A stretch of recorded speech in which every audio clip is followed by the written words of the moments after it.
ಪ್ರಕರಣಕ್ಕೆ ಸಂಬಂಧಪಟ್ಟಂತೆ ನ್ಯಾಯಾಂಗ ತನಿಖೆ ಆಗಬೇಕು ಅಂತ ಹೇಳಿ ಕಲವಾದಿ ನಾರಾಯಣಸ್ವಾಮಿ ಒತ್ತಾಯ ಮಾಡಿದ್ದಾರೆ ಸರ್. ಅದಕ್ಕೆ ಮುಂದುವರೆದ ಭಾಗವಾಗಿ ಕಾರಲ್ಲಿ ಹಣ ಇತ್ತು, ಬಟ್ಟೆ ಮುಚ್ಚಿದ್ರು ಅನ್ನೋಂಥ ಒಂದು ಆರೋಪ ಮಾಡಿದ್ದಾರೆ. ಮಾಧ್ಯಮ ಮಿತ್ರರಿಗೆ ಮೊದಲನೇದಾಗಿ ನಮಸ್ಕಾರ ಹೇಳ್ತೀನಿ. ಇವಾಗ ನಾನು ಕೂಡ ನೋಡಿದೆ ಅದನ್ನು. ಕಲವಾದಿ ನಾರಾಯಣಸ್ವಾಮಿಯವರು ಆಡಿದ ಮಾತುಗಳನ್ನ ನಾನು ಕೇಳಿದೆ. ಪರಿಷತ್ನಲ್ಲಿ ನಮ್ಮ ಸಹೋದ್ಯೋಗಿಗಳು ಹಾಗೂ ವಿರೋಧ ಪಕ್ಷದ ನಾಯಕರು ಕೂಡ ಹೌದವರು. ಅಪಾರ ಗೌರವ ಇತ್ತು ಅವ್ರ ಮೇಲೆ. ಅರೆ ನಿನ್ನೆಯಿಂದ ಅವರು ಆಡಿದಂಥ ಮಾತುಗಳನ್ನೆಲ್ಲ ಕೇಳಿದ ಮೇಲೆ ಎಲ್ಲೋ ಒಂದು ಕಡೆ ನಾರಾಯಣಸ್ವಾಮಿಯವರು ಯಾರೋ ಒಬ್ಬರ ಪ್ರಭಾವದಲ್ಲಿ ಒಂದು ಸುಳ್ಳು ಆರೋಪ ಮಾಡ್ತಾ ಇದ್ದಾರೆ ಅಂತ ಅನಿಸುತ್ತೆ ನನಗೆ. BJP ಮೇಲೆ ತುಂಬ ಕೆಟ್ಟ ಅನಿಸ್ತದೆ. ಇಂಥ ಒಂದು ಆಕ್ಸಿಡೆಂಟ್ ಪ್ರಕರಣದಲ್ಲೂ ಕೂಡ ಒಬ್ಬ ಮಹಿಳೆ ಇವತ್ತು ಆಕ್ಸಿಡೆಂಟ್ ಆಗಿ ಪೆಟ್ಟು ಹಚ್ಕೊಂಡು ಹಾಸ್ಪಿಟಲ್ನಲ್ಲಿದ್ದಾಗ ಇಂಥ ಒಂದು ಸಂದರ್ಭದಲ್ಲಿ ಅದನ್ನು ರಾಜಕೀಯವಾಗಿ ಉಪಯೋಗಿಸ್ಕೊಳ್ಳಿಕ್ಕೆ ಏನು ಪ್ರಯತ್ನ ಮಾಡ್ತಾ ಇದ್ದಾರೆ. ಇಂಥ ಒಂದು ಕೆಟ್ಟ ಪರಿಸ್ಥಿತಿಗೆ BJPಗೆ ಬಾರಬಾರ್ದಾಗಿತ್ತು. ಅವರು ತಮ್ಮ ಒಂದು ಆಂತರಿಕ ಏನು ಕಚ್ಚಾಟ ಇದೆ BJPದಲ್ಲಿ ಅದನ್ನು ಮುಚ್ಚಲಿಕ್ಕೆ ಮಾಧ್ಯಮದ ಮುಂದೆ ಯಾವುದಾದ್ರೂ ಒಂದು ಬೇರೆ ಚರ್ಚೆ ಆಗಲಿ ಅಂತ ಈ ರೀತಿ ಹೊಸದಾಗಿ ಏನೋ ಒಂದು ವಿಷಯಗಳನ್ನ ಹುಡುಕಿ ಮಾತಾಡ್ತಾ ಇದ್ದಾರೆ. ಅವರು ಆಡಿದಂಥ ಮಾತುಗಳೆಲ್ಲ ತುಂಬ ತಪ್ಪಿದೆ ಹಾಗೂ ಜನರಿಗೆ ಒಂದು ದಿಕ್ಕು ತಪ್ಪಿಸ್ಲಿಕ್ಕೆ ಅವ್ರು ಪ್ರಯತ್ನ ಮಾಡ್ತಾ ಇದ್ದಾರೆ. ಮೊದಲನೇದಾಗಿ ಅವ್ರು ಹೇಳಿದ್ರು ಖಾಸಗಿ ವಾಹನ ಅಂತ, ತಪ್ಪು ಮಾಹಿತಿ. ಮಾನ್ಯ ಸಚಿವರು ಹಾಗೂ ನಾವು ಪ್ರಯಾಣ ಬೆಳೆಸಿದಂಥ ವಾಹನ ಸರ್ಕಾರಿ ವಾಹನ. ಸರ್ಕಾರಿ ವಾಹನದ ಚಾಲಕ ಮತ್ತು ಸರ್ಕಾರದಿಂದ ಅವರಿಗೆ ಕೊಟ್ಟಂಥ ಗನ್ಮ್ಯಾನ್ 3 ಜನ ಇದ್ದರು. ಸರ್ಕಾರಿ ವಾಹನ, ಸರ್ಕಾರಿ ಚಾಲಕ ಮತ್ತು ಸರ್ಕಾರದಿಂದ ಕೊಟ್ಟಂಥ ಗನ್ಮ್ಯಾನ್ ಮತ್ತು ನಾನಿದ್ದೆ. 4 ಜನ ನಾವು ಟ್ರಾವೆಲ್ ಮಾಡಿದಂಥ ವೆಹಿಕಲ್ಲು.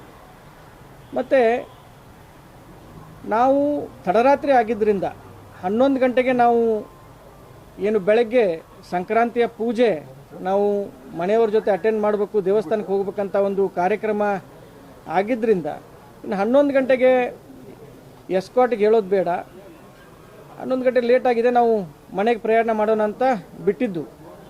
ಅದನ್ನು ಈ ರೀತಿ ಬೇರೆ ಬೇರೆ ರೀತಿಯಿಂದ ಅವ್ರು ಏನು ಹೇಳ್ತಾ ಇದ್ದಾರೆ ಸತ್ಯಕ್ಕೆ ದೂರವಾದದ್ದು. ಇಂಥ ಒಂದು ತಪ್ಪು ಮಾತುಗಳನ್ನು ಆಡಿದ್ದು ನಾರಾಯಣಸ್ವಾಮಿ ಅವರಿಗೆ ಶೋಭೆ ತರೋದಿಲ್ಲ, BJPಗೆ ಶೋಭೆ ತರೋದಿಲ್ಲ. ಮತ್ತು ತತ್ಕ್ಷಣ ಇಂಥ ಬೇಜವಾಬ್ದಾರಿ ಹೇಳಿಕೆಗಳನ್ನು ಅವರು ನಿಲ್ಲಿಸಬೇಕು ಅಂತ ಈ ಸಂದರ್ಭದಲ್ಲಿ ಹೇಳ್ತಾರೆ. ವಿತೌಟ್ TP ಅವರು ಸಚಿವರು ಹೇಗೆ ಪ್ರವಾಸ ಕೈಗೊಂಡ್ರು ಅಂತ ಅವ್ರ ಪ್ರಶ್ನೆ. ಅಲ್ಲ, ಈಗಾಗಲೇ ನಾನು ಒಂದು ಸಣ್ಣ ಪ್ರಶ್ನೆ ಕೇಳಲಿಕ್ಕೆ ಬಯಸ್ತೀನಿ ನಾರಾಯಣಸ್ವಾಮಿ ಅವರಿಗೆ. ಎಲ್ಲೂ ಕೂಡ TP ಹಾಕಲೇಬೇಕಂತ ಕಂಪಲ್ಷನ್ ಇಲ್ಲ. ಸರ್ಕಾರಿ ಕಾರ್ಯಕ್ರಮಗಳಿಗೆ ಹೌದು, ಸರ್ಕಾರಿ ಕಾರ್ಯಕ್ರಮಗಳಿಗೆ ನಾವು ಕಂಪಲ್ಸರಿಯಾಗಿ TP ಹಾಕಬೇಕಾಗತ್ತೆ. ಯಾಕಂದರೆ ಎಲ್ಲರಿಗೂ ಅದರ ಮಾಹಿತಿ ಬೇಕು. ಕೆಲವೊಂದು ವೈಯಕ್ತಿಕ ಕಾರ್ಯಕ್ರಮಗಳಿಗೆ ನಾವು TP ಹಾಕಬೇಕಂತ ಎಲ್ಲೂ ಹೇಳಿಲ್ಲ. ಅದು ವೈಯಕ್ತಿಕವಾಗಿತ್ತು. ನಾವು ಒಂದು ಪೂಜೆ ಅಟೆಂಡ್ ಮಾಡಲಿಕ್ಕೆ ತಡರಾತ್ರಿ ಹೊರಟಿರೋದ್ರಿಂದ TP ಹಾಕಿಲ್ಲ. ತಪ್ಪೇನಿದೆ ಅದರಲ್ಲಿ? ಅದಕ್ಕೆ ಈ ರೀತಿ ನೀವು ಹೇಳಿಕೆಗಳನ್ನ ಕೊಡೋದು ನಿಲ್ಲಿಸಬೇಕು. ಮತ್ತು ನೀವು ಜನರಿಗೆ ಈ ರೀತಿ ಬೇಜವಾಬ್ದಾರಿ ಹೇಳಿಕೆ ನಿಲ್ಲಿಸಬೇಕಂತ ಈ ಸಂದರ್ಭದಲ್ಲಿ ಹೇಳ್ತೀನಿ. ಮಹಾಜರ್ ಮಾಡೋಕ್ಕಿಂತ ಮುಂಚೆನೆ ಗಾಡಿ ಅಲ್ಲಿಂದ ಎತ್ತಬಾರ್ದಿತ್ತು, ಇನ್ಸ್ಪೆಕ್ಷನ್ ಮಾಡೋಕ್ಕಿಂತ ಮುಂಚೆನೆ ಗಾಡಿ ಅಲ್ಲಿಂದ ಯಾಕೆ ತೆಗೆದ್ರು ಅಂತ ಒಂದು ಆರೋಪ. ಈಗ ಆಕ್ಸಿಡೆಂಟ್ ಆದಮೇಲೆ ನಾವು ಆದಷ್ಟು ಬೇಗ ಮಾನ್ಯ ಸಚಿವರನ್ನು ಹಾಸ್ಪಿಟ್ಲಿಗೆ ಕರ್ಕೊಂಡು ಹೋಗ್ಬೇಕಂತ ಒಂದು ಅವಸರದಲ್ಲಿದ್ವಿ.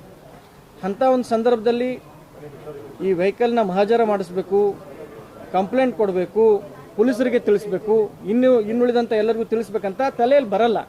ನಾವು ಶಾಕಲ್ಲಿದ್ವಿ, ನಾನು ಶಾಕಲ್ಲಿದ್ದೆ. ಇವಾಗ ಅಕ್ಕನಿಗೆ ಬೆನ್ನಿಗೆ ಪೆಟ್ಟು ಬಿದ್ದುಬಿಟ್ಟು ಅವರಿಗೆ ನಿಂದಿರ್ಲಿಕ್ಕೆ ಬರ್ತಾ ಇರಲಿಲ್ಲ.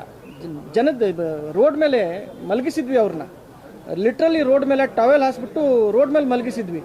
ಅಂಥ ಒಂದು ಸಂದರ್ಭದಲ್ಲಿ ಮಹಾಜರ್ ಮಾಡಿಸ್ಬೇಕು, ಪೊಲೀಸರಿಗೆ ಇನ್ಫಾರ್ಮೇಷನ್ ಕೊಡಬೇಕು, ಅದು ಇದು ಎಲ್ಲ ತಲೆಯಲ್ಲಿ ಬರಲಿಲ್ಲ. ಅದು ತಪ್ಪೋ ಸರಿನೂ ನನಗೆ ಗೊತ್ತಿಲ್ಲ. ಬಟ್ ನಮ್ಮ ತಲೆಯಲ್ಲಿ ಅದು ಬಂದಿಲ್ಲ. ಬಟ್ ಯಾವುದೂ ಕೂಡ ನಾವು ಬೇಕಂತ ಪರ್ಪಸ್ಫುಲ್ ಆಗಿ ಮಾಡಿಲ್ಲ. ಅಲ್ಲ, ಮಹಾಜರು ಪೊಲೀಸ್ ಮಾಡೋದು ವಾಹನ ಅಲ್ಲೇ ಬಿಟ್ಟಿದ್ರೆ ಮಹಾಜರ್ ಮಾಡ್ತಿದ್ರು ಅಂತ, ಅರ್ಧ ಗಂಟೆಯಲ್ಲಿ ಎತ್ಕೊಂಡು ಹೋಗಿದ್ದಾರೆ ಅನ್ನೋಂಥದ್ದು ಆರೋಪ. ಆ ರೀತಿ ಏನೂ ಆಗಿಲ್ಲ.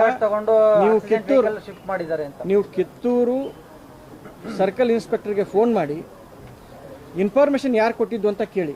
ನನ್ನ ಮೊಬೈಲ್ನಿಂದ ನಾನೇ ಸರ್ಕಲ್ ಇನ್ಸ್ಪೆಕ್ಟರ್ಗೆ ಫೋನ್ ಮಾಡಿಬಿಟ್ಟು ಈ ರೀತಿ ಆಕ್ಸಿಡೆಂಟ್ ಆಗಿದೆ, ಈ ರೀತಿ ಸ್ಥಳ ಇದೆ, ಈ ರೀತಿ ಪೆಟ್ಟಾಗಿದೆ, ಅವ್ರನ್ನ ನಾನು ಪ್ರೈವೇಟ್ ವೆಹಿಕಲ್ನಲ್ಲಿ ಹಾಸ್ಪಿಟಲ್ಗೆ ಶಿಫ್ಟ್ ಮಾಡ್ತಾ ಇದ್ದೀನಿ, ನೀವು ಸ್ಥಳಕ್ಕೆ ಹೋಗ್ಬಿಟ್ಟು ಎಲ್ಲ ಇನ್ಸ್ಪೆಕ್ಷನ್ ಮಾಡ್ಕೊಳ್ಳಿ ಅಂತ ಫೋನ್ ಮಾಡಿದ್ದೆ ನಾನು. ನೀವು ಬೇಕಾದ್ರೆ ಕಿತ್ತೂರು ಸರ್ಕಲ್ ಇನ್ಸ್ಪೆಕ್ಟರ್ಗೆ ಫೋನ್ ಮಾಡಿಬಿಟ್ಟು ಕೇಳಿ, ನನ್ನ ಮೊಬೈಲ್ ಕಾಲ್ ರೆಕಾರ್ಡ್ಸು ನಿಮ್ಗೆ ಕೊಡ್ತೀನಿ. ನಾನೇ ಫೋನ್ ಮಾಡಿ ಹೇಳಿದ್ದು.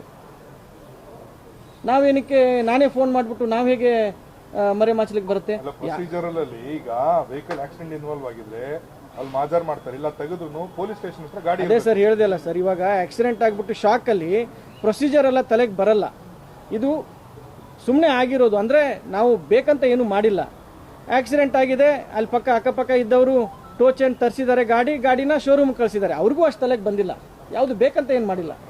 ಪೊಲೀಸರಿಗೆ ಐಡಿಯಾ ಒಳದಿಲ್ಲ ಅಂತನಾ? ಇಲ್ಲ, ಪೊಲೀಸರದವ್ರದ್ದು ಏನು ತಪ್ಪಿಲ್ಲ ಇದರಲ್ಲಿ. ಅವರು ಬರೋಕ್ಕಿಂತ ಮುಂಚೆನೇ ಅಲ್ಲಿ ಅಕ್ಕಪಕ್ಕ ಇದ್ದವರು ಏನೋ ಒಂದು ತಲೆ ಉಪಯೋಗಿಸ್ಕೊಂಡ್ಬಿಟ್ಟು ಟೋ ಚೇನ್ ಮಾಡಿಬಿಟ್ಟು ಕಳಿಸಿದ್ದಾರೆ. ಇದರಲ್ಲಿ ಯಾವುದೇ ಪೂರ್ವ ನಿಯೋಜಿತ ಕೃತ್ಯ ಅಂತೂ ಏನೂ ಇಲ್ಲ. ಮತ್ತು ವೆಹಿಕಲ್ನಲ್ಲಿ ಯಾವುದೇ ರೀತಿಯ ದುಡ್ಡು ಇರಲಿಲ್ಲ, ಯಾವುದೇ ರೀತಿಯ ಸಾಕಾಣಿಕೆ ಇರಲಿಲ್ಲ, ಅಂಥದ್ದು ನಮಗೆ ಪರಿಸ್ಥಿತಿನೂ ಬಂದಿಲ್ಲ. ಮತ್ತು ಲಕ್ಷ್ಮೀ ಹೆಬ್ಬಾಳ್ಕರ್ ಅವರು ಇದುವರೆಗೇನು ತಮ್ಮ ಒಂದು 25 ವರ್ಷದ ರಾಜಕೀಯ ಅವರ ಒಂದು ಇದರಲ್ಲಿ ಜೀವನದಲ್ಲಿ ಯಾವುದೂ ಕೂಡ ಒಂದು ಕಪ್ಪು ಚುಕ್ಕೆ ಇಲ್ಲ. ಈ ರೀತಿ ಹಣ ಸಾಗಾಟನೆ ಮಾಡೋದು, ಅದನ್ನು ಮಾಡೋದು, ಈ ರೀತಿ ಅವ್ರಿಗೆ ಅವಶ್ಯಕತೆಯೂ ಇಲ್ಲ, ಆ ರೀತಿ ಏನೂ ಆಗೇನೂ ಇಲ್ಲ. ನಿರಂತರ ಸುದ್ದಿಗಳಿಗಾಗಿ ನೋಡ್ತಾ ಇರಿ ಆರ್ ನ್ಯೂಸ್ ಕನ್ನಡ.